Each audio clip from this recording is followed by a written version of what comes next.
Les cachets, c'est des petits cachets bleus comme ça. Bon. J'en prends quand je sais que je vais avoir des rapports qui peuvent être à risque. Quand je sais que en week-end, voilà, je vais peut-être un peu faire la fête, un peu boire du coup peut-être être exposé à avoir des rapports à risque.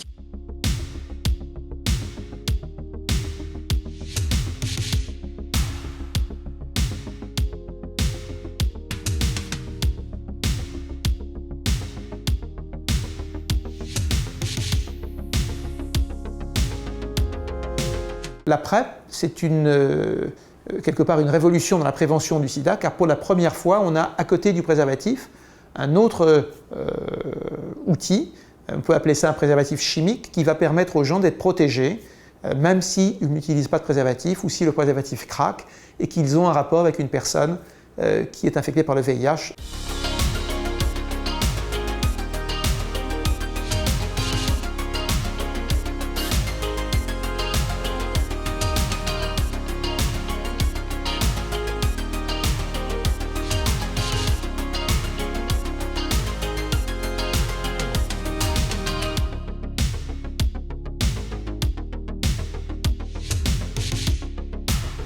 Il faut rappeler que jusqu'ici, pour se protéger du virus du sida, on dispose d'un outil très efficace qui est le préservatif. L'avantage du préservatif, c'est qu'il protège également contre d'autres maladies sexuellement transmissibles, ce que ne fait pas la PrEP. La PrEP ne protège que contre le VIH.